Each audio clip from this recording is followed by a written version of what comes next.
Blink twice if you need help. And this is the Second Section Podcast.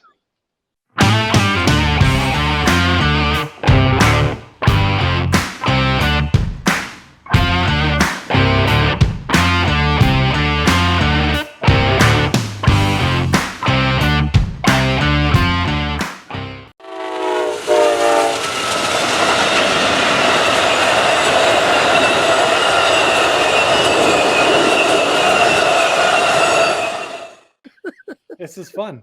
This is all fun. Okay. Yes, and that's what it's supposed to be. This whole hobby is fun. That's right. So, hey there, Section Crew. Welcome back to our third podcast of the Second Section Podcast. Our hosts tonight are myself, Andy Dorsch, and I'm joined by Mike Ostertag. Hi, how you doing? And we got special treat for all of our viewers and listeners out there tonight. We have our first guest on the Second Section Podcast. His name is Shawn Hoppert. Shawn, would you care to give our viewers and listeners a little bit of an introduction? Sure. Obviously, my name's Shawn. I've been modeling since as long as I can remember. I started out like a lot of people did here around southeastern Wisconsin. I got pulled to Train Fest one year as a kid and dragged through it, kicking and screaming until I was kicking and screaming on the way out because I didn't want to leave. So nice. Ever since, I had everything from the Bachman, the F7 Santa Fe with the chrome and the big stripes on it with the little Bachman track around the carpet. And it was before it came with ballast on them. But right. I just, I grew up looking at my dad's layout and saying, I want that. And he says, not until you have a job. And then you can start playing on my layout. Because I'd always get down there and in the middle of the night, he'd hear something running and he'd be like, okay, what's going to be broken this time? Yeah, right. But no, I mean, I've been in the hobby for about 30 years now. Okay. And I've had several layouts. I've made a ton of friends along the way. I've been in a bunch of clubs. It's been fun. I mean, there's always new people to talk to, new people to meet, new technology, new techniques, and it's been fun. Yeah. And it's been really interesting. I model the modern Milwaukee Road. So that keeps it real interesting because CP and CN, the Canadian invasion, as I call it, never made it to the United States. The big buyouts of CNW by UP and all that never happened. So CNW still runs up the lakeshore. You still have WC, EJ&E, Wisconsin Southern before it was taken over by Watco. Some of the old flavor of the Midwest. And so That's kind of what I'm modeling is a little bit of all of that. And because not many of us have the layout that we really want, that we dream of, I try to model the trains going to and from the destinations on my dream layout, on the layout that I do have, once it's running. But with the recent merger of CP and Kansas City Southern, I've decided it's in my best interest to model that with Milwaukee Road taking over with Kansas City Southern. So you'll see modern KCS power on my layout with Milwaukee Road SD40-2s, GP20s, SD10s, STL39s, you name it. Because in my mind, Milwaukee Road still doesn't have the money to buy a new power. It's cheaper to buy a new railroad, and they're still running the old stuff because it still works. I like where his head's at.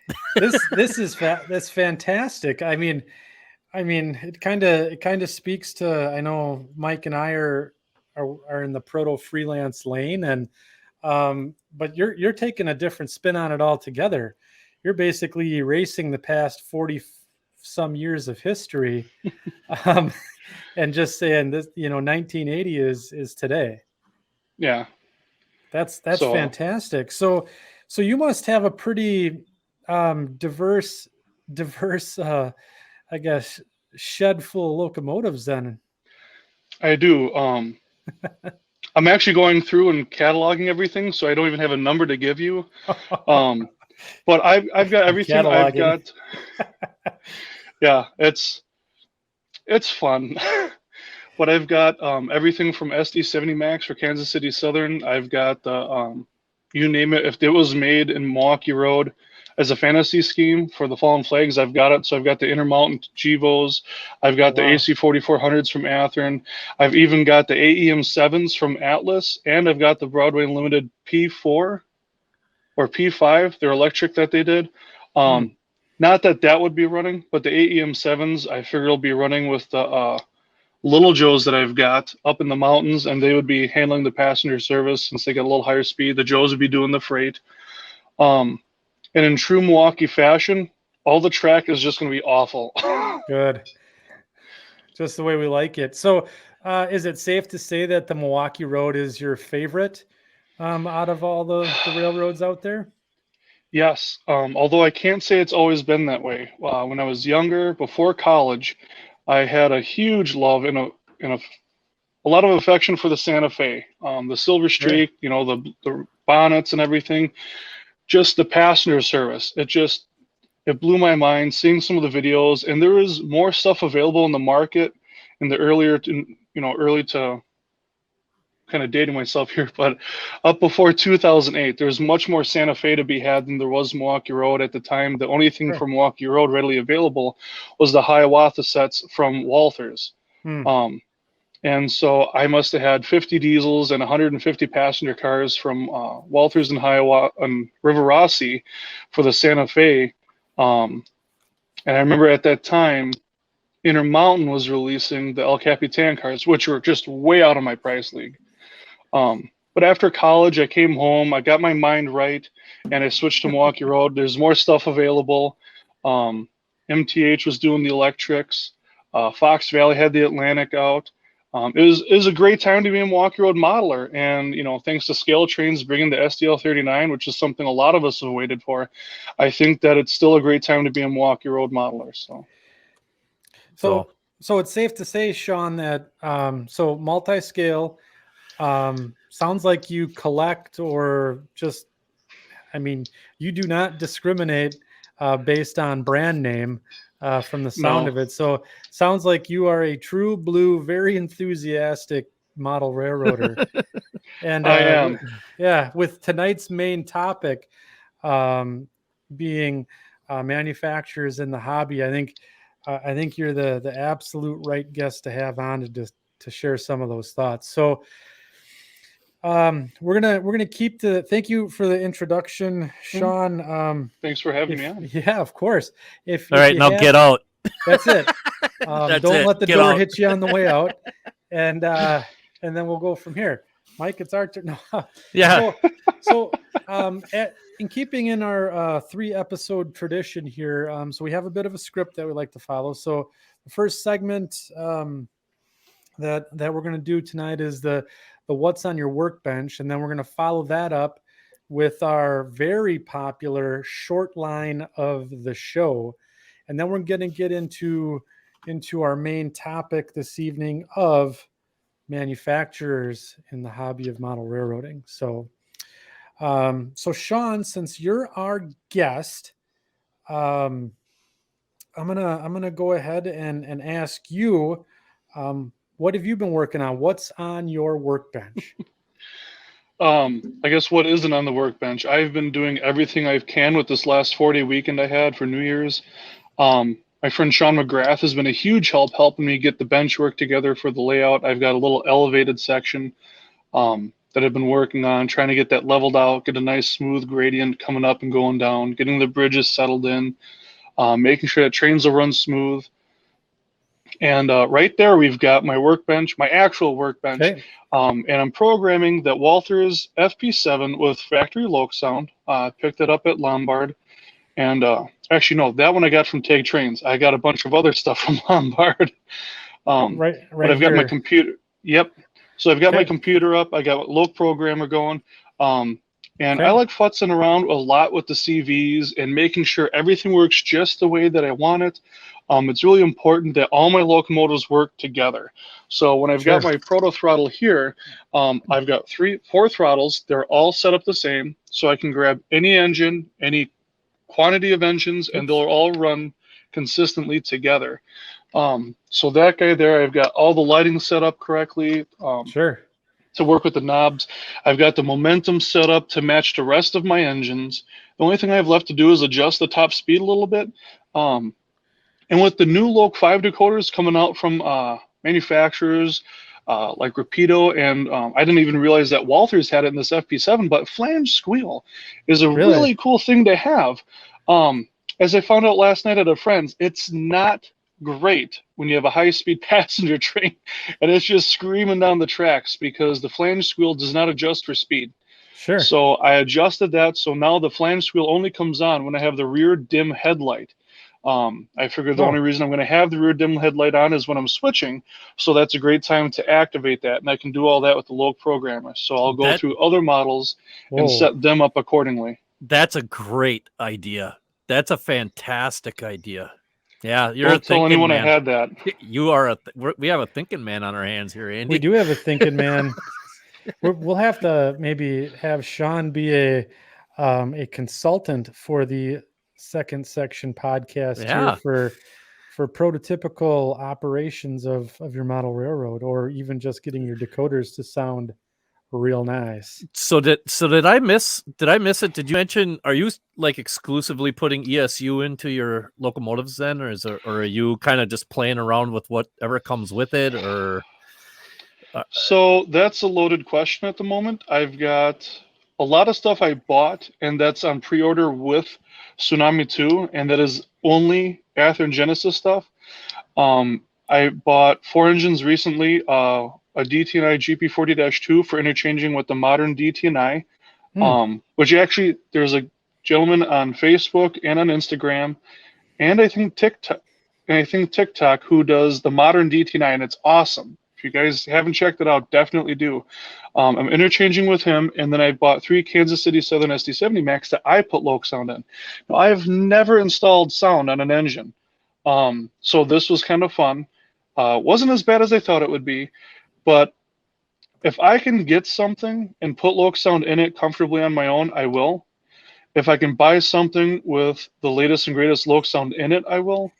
But I found after this install, that EB treats you very well on used and secondhand decoders, even if they're factory decoders. And so a lot of engines I'm buying with the Tsunami 2, and I'll just swap out the decoders, whatever it takes, use the speakers that are in there so I don't have to try to squeeze one in, and then sell the decoder, and it helps us offset the cost a little bit. But at least that way, everything is wired up. You don't have to try to futz around with any of that stuff. And the speakers are in, and you usually get bigger speakers when you buy a locomotive with factory sound than the sugar cubes that you use, or at least that's what I've been using. And I try to squeeze in a keep alive because that really helps out, especially if you go to a club layout or a friend's layout. A keep alive has changed model railroading for me, as well as the proto throttle, but not nearly as much as that throttle has. That is a game changer. I don't even use my cab, my NCE cab. I've got 4 proto throttles. That's it. You have 4 of them? I've got every color of faceplate. I've got the olive drab, black, gray, and gold. Hold on a second. I'm going to stop sharing the screen here. We'll go back to Shawn. Get him queued up here. So do you have those handy, Shawn, to bring those on screen for fun, or are they over on the workbench? It'll be just a second. But I'll grab them real quick. Sure, and we'll play some elevator music and do a little technical difficulty here as we carry on. So this is pretty intense stuff that Shawn's got going on here. 4 proto throttles. I thought we were gonna try to tiptoe, kind of take baby steps into this interview stuff. And holy cow! Fire hose. That's what you thought.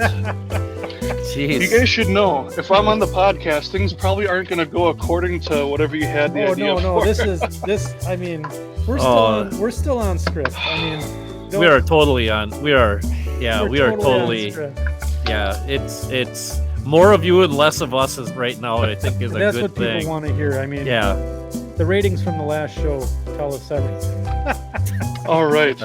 Well, I may not help ratings, but I'll be helpful as much as I can. Well, you're doing good so far. So, all right. So this is, what do you got here? Is this the original? That's the original, isn't it? This is the first one that Iowa Skilled Engineering released. This is bare bones. There's nothing extra on this.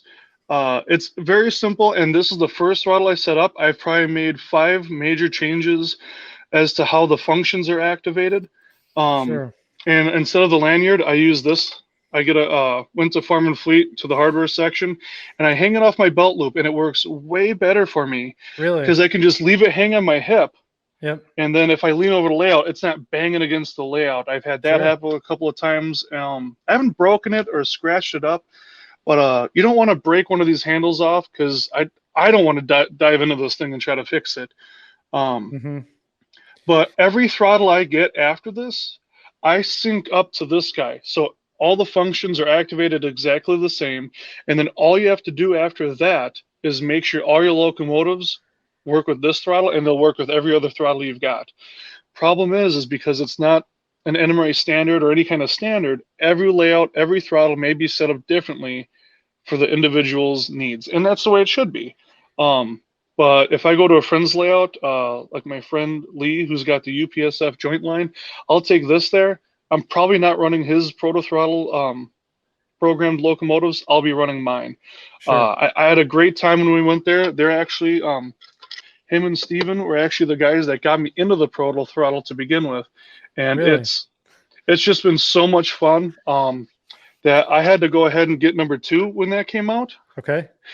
This is the black. It was a few dollars more. They're about $500. I want to say it was $492 when they came out. They've Sure. gone up a little bit. The Harper's, as far as I know, has been the same. You can get the handle upgrade package, which I have for all of them. And now Sure. they've got new knobs and everything. But all the functionality is still the same. Yep. After that, they offered a special olive drab version. And the reason I got this was for like my FMs and stuff like that, something to kind of match up a little bit with the interior color, my SW. And I like the color. It's different. And after that, when this one came out, I said, that's it. I'm collecting proto throttles, and I'm going to have one of every color if I can. So that's about the time they released the gold plate. There you go. They must have been They listening. saw you coming.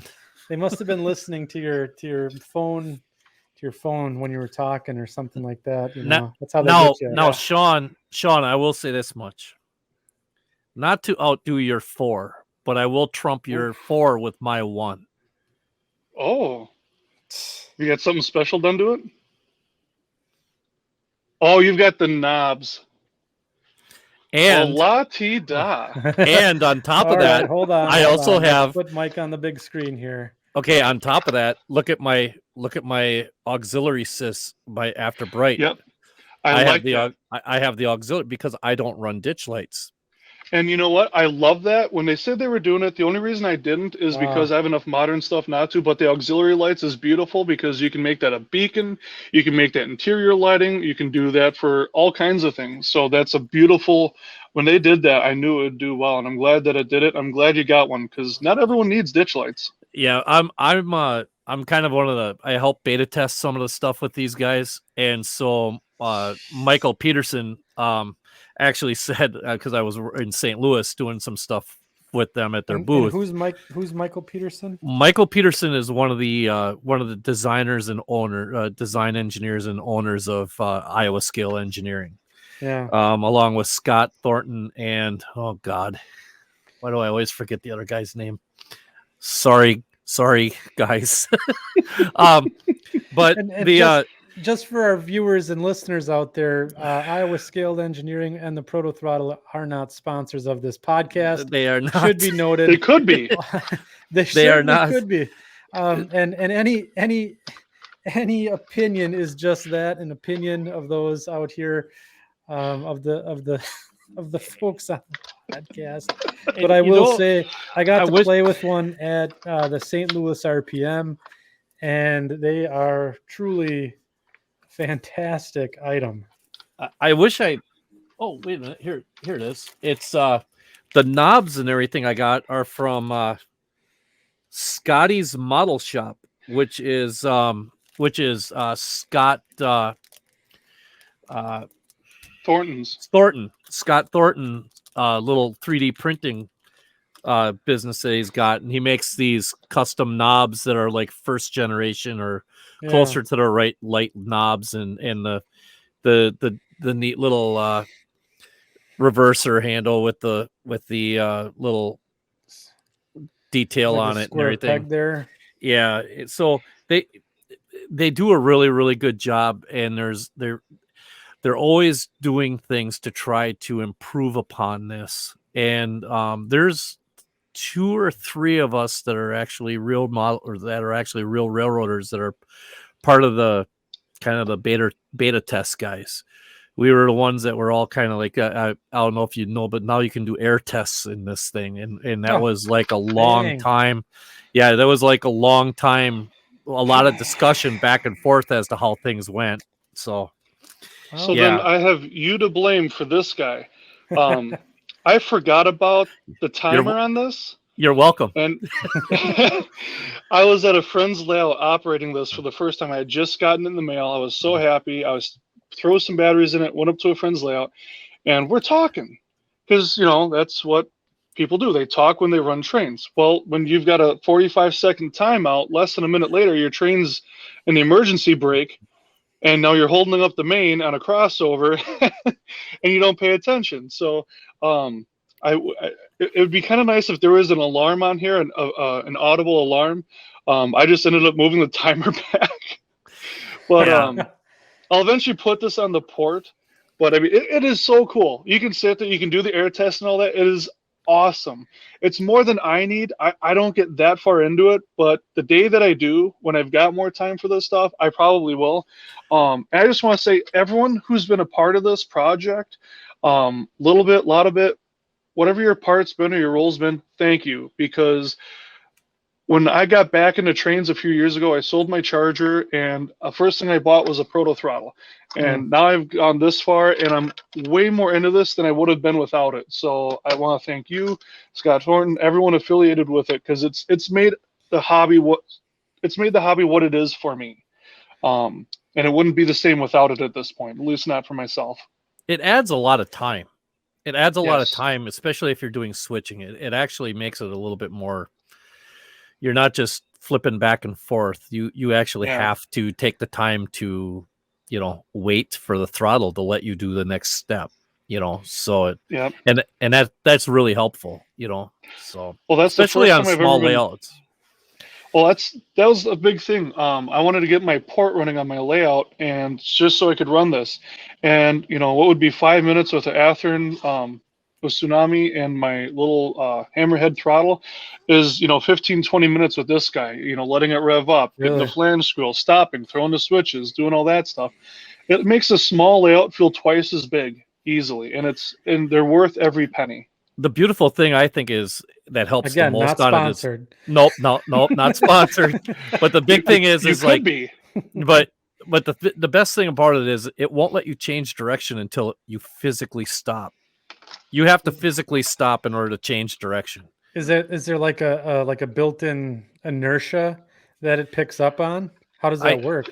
I believe the way it's EMF? actually. I believe the way it actually is set up, and I'll probably get yelled at for saying this because I'm probably 100% wrong, but if you throw the reverser in the opposite direction, it like locks itself in the previous direction, so you can't. It will not respond until you come to a stop. And then you have to go and change direction.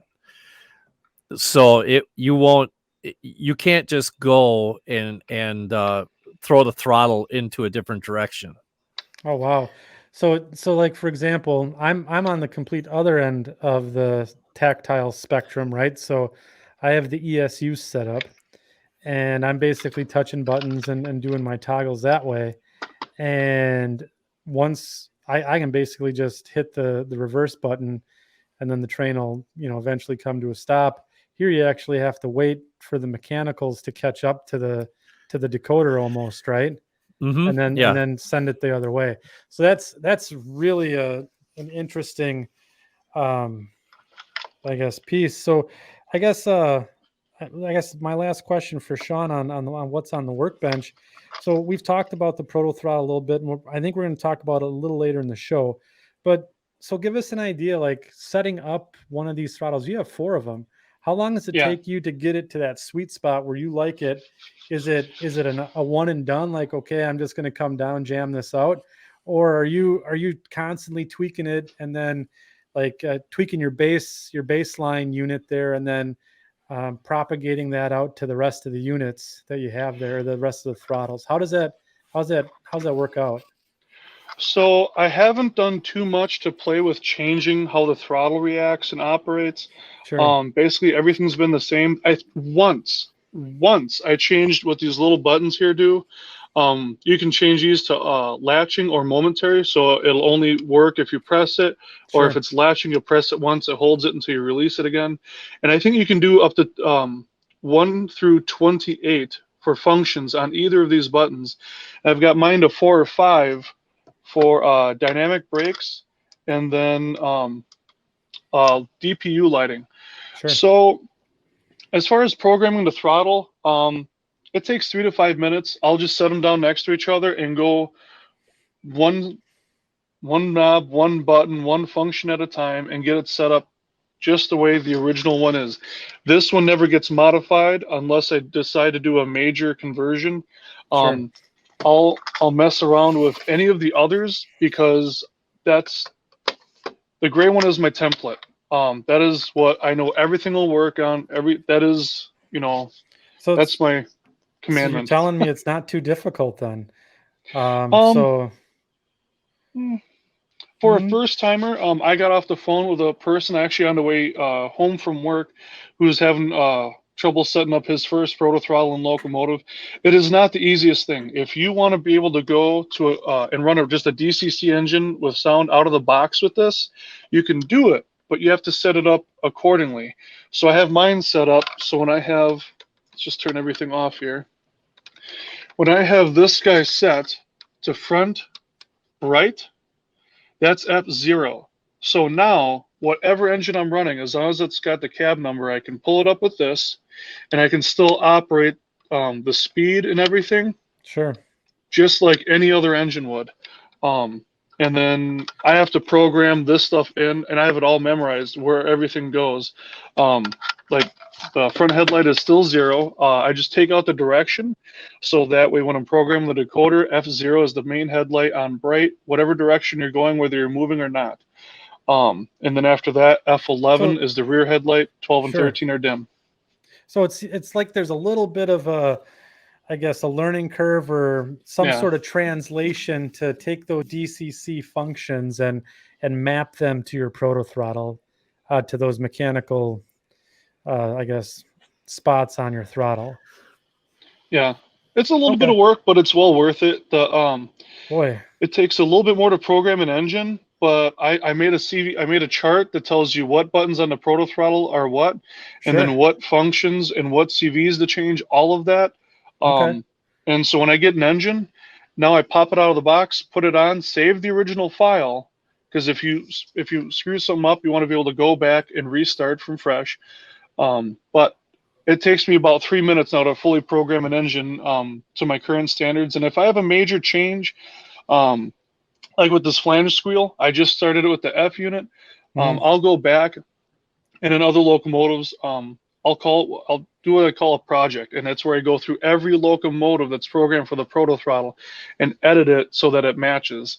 I'm going to start playing with lighting here soon, so that when you get DPU lighting on your modern locomotives, it'll apply to my older second generation diesels like the SD40-2s and F units and whatnot. Oh my gosh! So you're taking this to a whole nother level. Like you're really getting into the weeds, and pretty much, I'm going to guess you're probably testing the limits of the throttle itself. Well, and it's nice that the loc programmer. Once you get used to it, and trust me, it takes hours. I spent 5 hours making a 45-minute YouTube video about speed, brake, and momentum matching 2 engines from different generations of loc sound. And I had them to where after an hour of switching, if you started out an inch apart, they finished an inch apart. And that was some work. But doing that, I learned how to manage everything going forward, and it was never that much work again. It's just like learning, Algebra 2 or something. something's just got to click. I don't want to say it's that bad. It's not that bad. It's like algebra.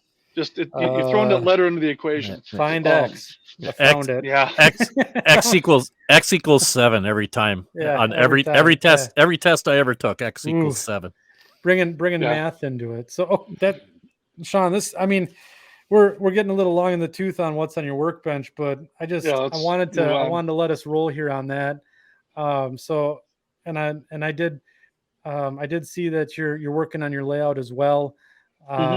And you got a really cool picture of a bridge that you sent over prior to the podcast for us kicking this off. So, I mean, it looks like you're well on your way to having a real good layout and being able to operate it and have some fun. So it's really, really encouraging to see. I'm kind of waiting for an invite, come down and maybe test. I'm kind of offended we didn't get invited already. Yeah, we should have done this podcast live on location. I mean, yeah, you guys are welcome to do it. I'm free after 7 nights a week. Okay, well, hey, we might take you up on that. We'll have to go on a live shoot here. I got room at the bar. That's right. Careful what you wish for, Shawn. Yeah. Just tell me what you like. I'll keep it in the fridge. Cold beer. That's good for me. Free and cold. Yeah, free and cold. So free is warm. Cold is $1. Yeah. Okay. Nice. Mike, what do you got going on your workbench? We'll switch the big screen over to you. All right. Well, you know what I've got going on my workbench? Yeah. A mess. Ooh. No.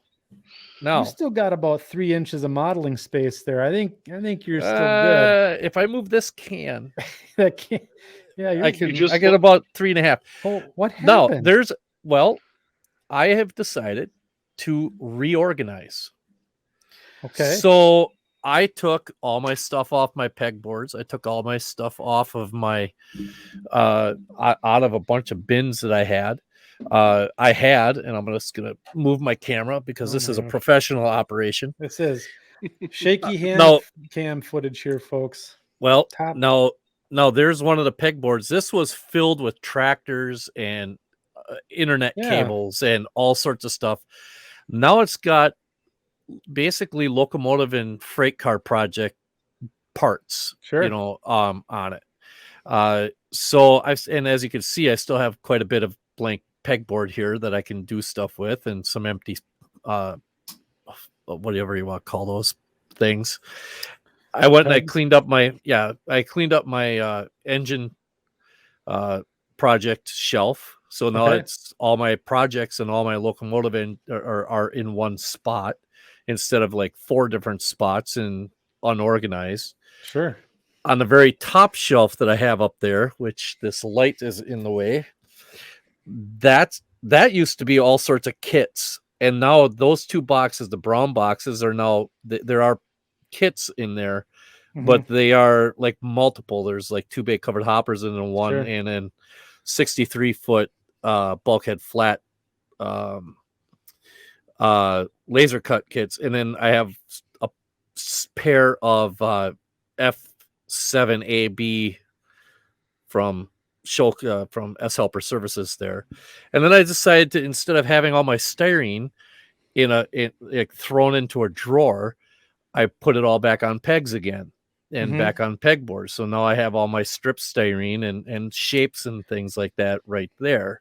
And I'm working on getting a bunch of other stuff taken care of. So this is kind of an aftermath. And now it's a matter of organizing my tools, going through this one piece at a time. Do I need this? Do I need that? Where am I going to put this? Where am I going to put that? And just redoing the entire thing so that I'm better have more structure and more room to be able to do things. You can see I have my 3D printer right here. On the other side of my 3D printer is where those locomotive boxes, the little shoebox things were. Sure. They were just stacked there. Now I can actually go over there, and if I need to, my paint booth is between it, there's a big space between my paint booth and the 3D printer. Now I actually have a place where I can go over there and do something with stuff.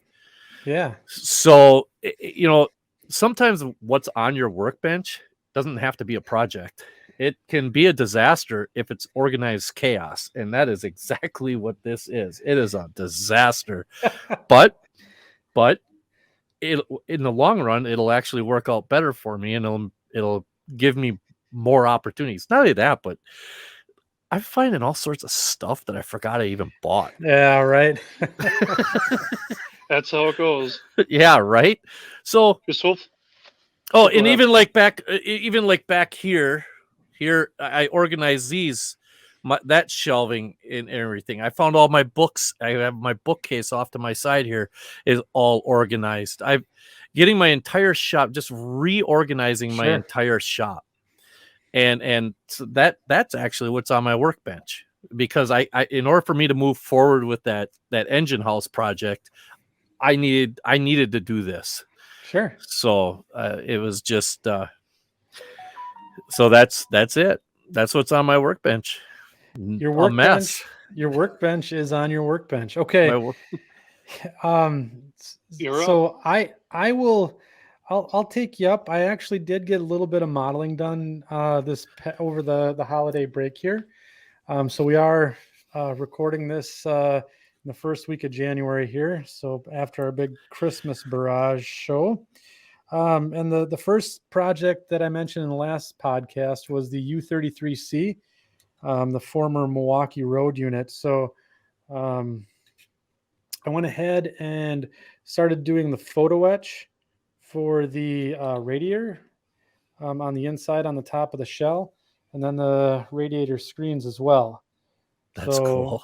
So this is Kaiser Valley Models photo etch, and this is an Atlas Classic U33C, and basically now I have the radiator and the screens fit together there, and then it just clicks right in place. So it's nicely engineered, fits right on top of the model. I'll be honest, this was a little bit of a nerve-wracking experience cutting into the shell like that for me, but it turned out really good. And, a sharp X-Acto knife was all I really needed, and turned out great. So if you're afraid to do any kit bashing or anything like that, cutting into a shell, I say just go for it. Because if you just do a lot of light passes with an X-Acto, take your time, you probably won't make a mistake. Yep. And then, I know that Mike knows that I try and shy away from doing my own track work, at least lately. And I've been trying to get microengineering code 70 switches for my layout, and I can't find them anywhere, and it doesn't look like microengineering is going to be bringing any out. So my good buddy Ben lent me his Fast Tracks jigs for number 6 and number 7, and then I have a number 5 here, and I'm going to be replacing all the turnouts on the Mascoutin Valley, the microengineering ones, with Fast Tracks handmade dealies. So Shawn, you don't know how big of a deal that actually is. I mean, not the fact that it's just the fact that he's going to be doing that is almost against every fiber of his being right now. It's a necessary evil, I believe, is the best way to put it. So I'm a big proponent of using money to compensate for my time, because my time is worth something. And track is one of those things where I just like to take it out of the box and put it onto the layout. I do like, which is perfectly fine, Yep. by the way. That's And perfectly not that fine there's anything and wrong with legit, that. and that's a legitimate way. A lot of people are like that, But with the way things are going, and this this manufacturer is up in the air right now on if they're going to produce any more code 70 or I can't, like I said, can't find it anywhere. Search the internet, eBay, they're going for outrageous prices. So yeah, we're just gonna go back to the old Fast Tracks, make them yourself. If you can't find it, make it, right? Yep. Absolutely. And then the last thing is one of the smallest things that I've done, but I went ahead and hopefully this comes up on. This is a basically a mile marker, an old Chicago Northwestern style or Milwaukee Road style telegraph post along with a mile marker there. So I made this out of a toothpick and some scrap balsa that I had laying around, and then that photo etch that I used for my radiator. I cut a little bit of the fret out right down here. Oh, and there you use go. that for my sign. Nothing wasted. Nothing wasted. So that's going to come into my modeler's tip tonight. So I don't want to give that away because I don't really have anything else. But yeah, so those are the things. That's what has been on my workbench. So you said that was a C&W prototype, right? Yeah. So it's funny, cheap and nothing wasted is pretty fitting for that. Yep. Yeah, and I'm a C&W guy, right? I got the yeah, cheap and nothing wasted. So very good, Shawn. Very good. But yeah, okay. So moving right along here, we're 46 minutes into the podcast. We're just through the workbench segment, having a grand old time here on second section. Now is the time where we come to our favorite part of the show, at least the fans' favorite, is the short line of the show. Mike, yes, take it away. All right. Well, we have been to on a whirlwind tour of the United States. We have been to Alabama. We've gone, right around the corner, virtually next door, and gone up to Alaska. Right. All right. And, all I can think of is all week long, all I've been seeing on TikTok and some of these other things are these girls that do the half face stuff with their makeup, and they're doing cold miser on one side and heat miser on the other side. So I kind of thought that was kind of fitting because we were going from Alaska down to Arizona. Oh, cold and hot. Cold and hot. I get jokes. I get jokes. Huh? See? Yeah, I get jokes. Yeah, as Colin Mockery would say, nice segue. So you must be a dad. Oh my God, yes. Yeah. Oh yeah. Arizona is a really interesting state when it comes to short line railroad operations. There have been several railroads in that state that are no longer there. I believe it's a San Juan Manual or something like that. It was part of that operation is shut down. There's several operations that have shut down. A couple are part of Patriot Rail of Genesee and Wyoming, which we are shying away from. Those, not that there's anything wrong with it, but we're trying to stay independent. So it boiled down to two railroads, really, and they were the Apache Railway and the Copper Basin Railway. Well, in doing my research, I found out I really wanted to do the Apache Railway because they got nice Alcos and things like that.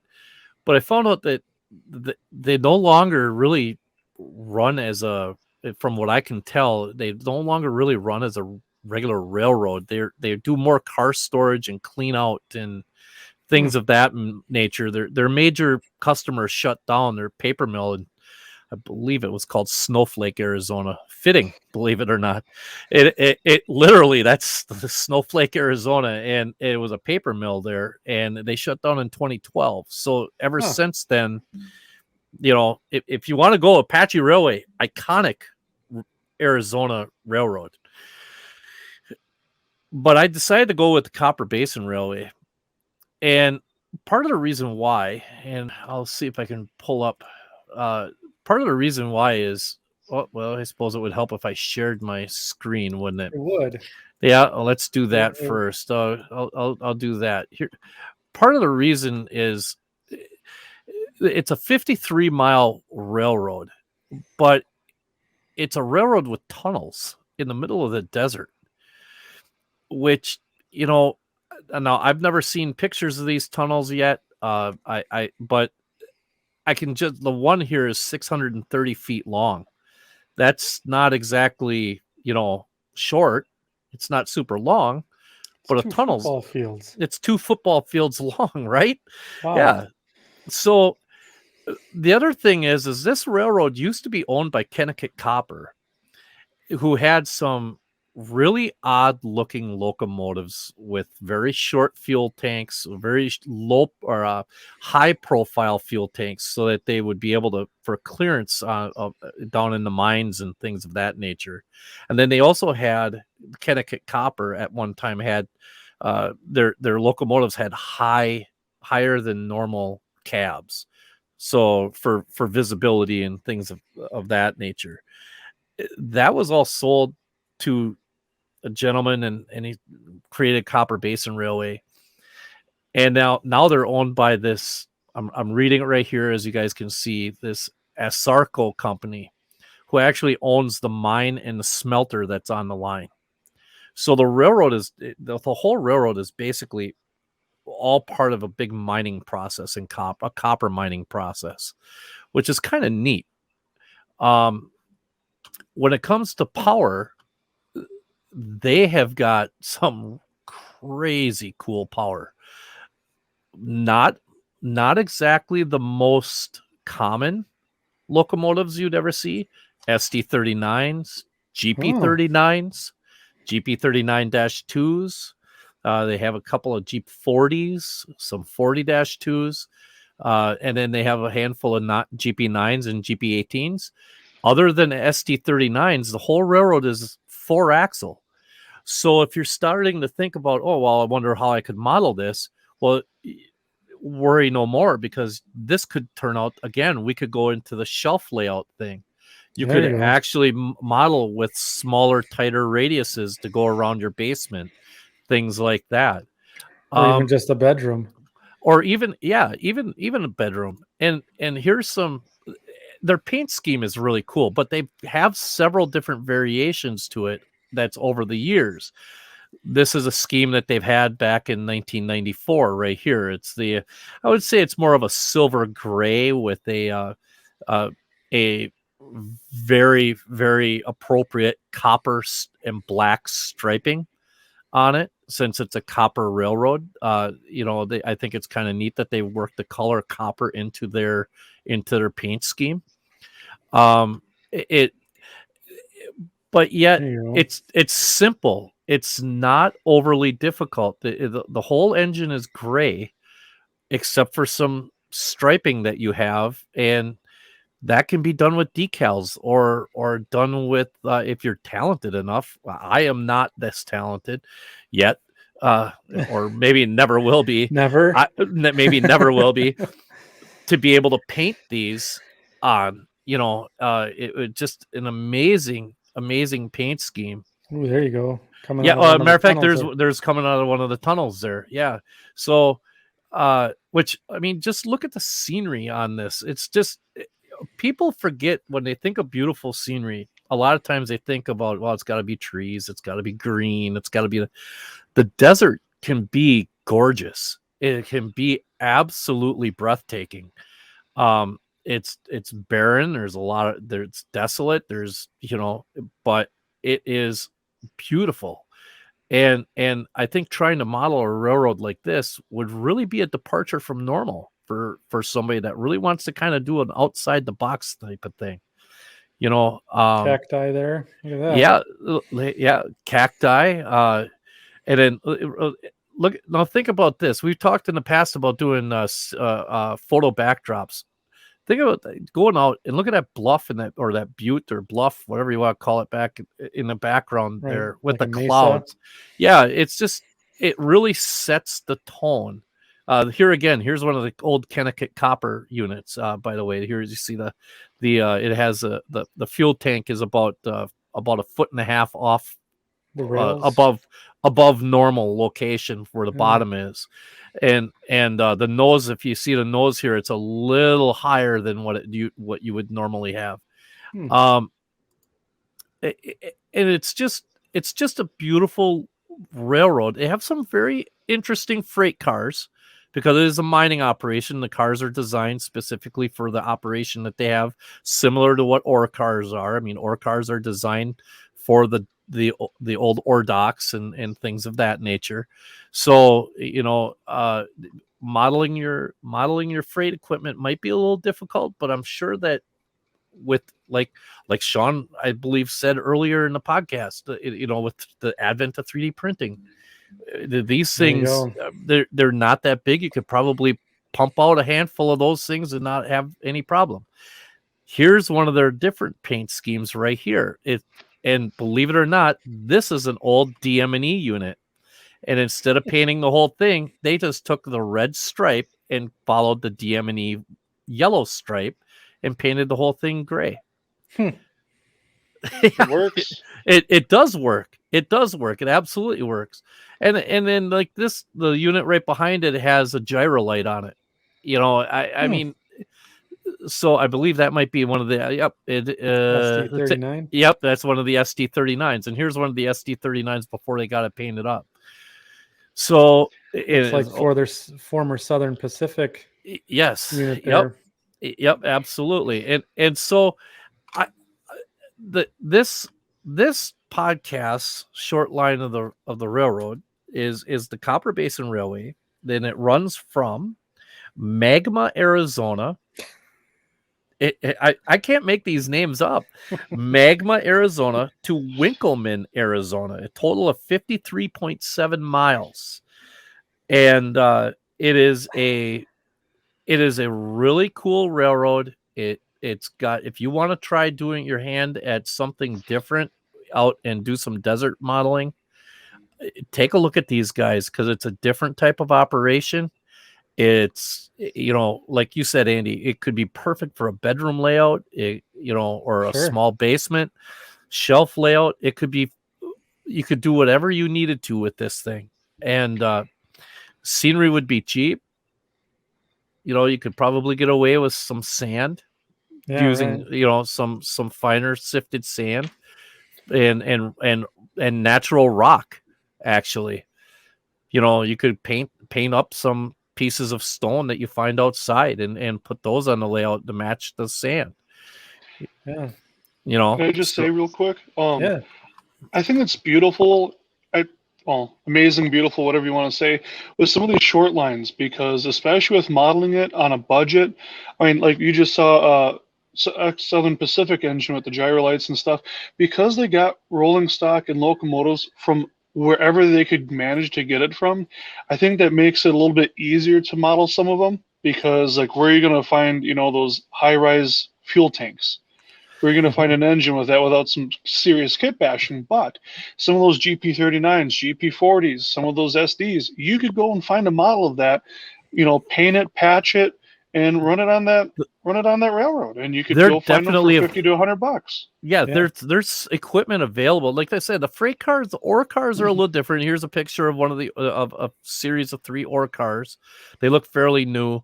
They're a little different design. Obviously, they're designed for what their operation is, but they've got center beam flats. They have their own center beam flat cars. I've personally at work, I've actually spotted CBRY cars at Industries before. So it's really kind of an interesting railroad. Yeah. And even if you don't have those ore cars straight away, Walthers makes the Minnesota ore Jenny, the Minnesota type ore Jenny, which would be a good stand-in. I know it's not prototypically 100%, but until you get, I mean, even like Bowser has those 30-foot ore cars, those little kits.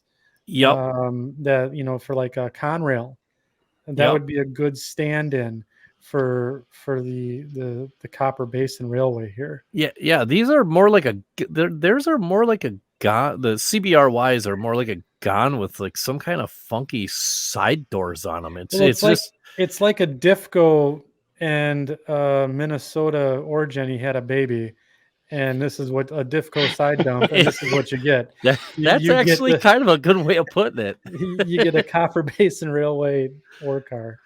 Yeah, so that is that's the short line of the show, guys. Good one, next podcast, we're gonna go to Arkansas. Ooh, yeah, Arkansas. So Ozarks. Yep. So there's all sorts of stuff to look out over there too. So stay tuned. We'll see how that one works out. So, well, thanks, Mike. Hey, section crew. It's Andy from the Second Section Podcast, and I just wanted to inform everyone that the conversation that Shawn, Mike, and I were having actually went on for 2 hours.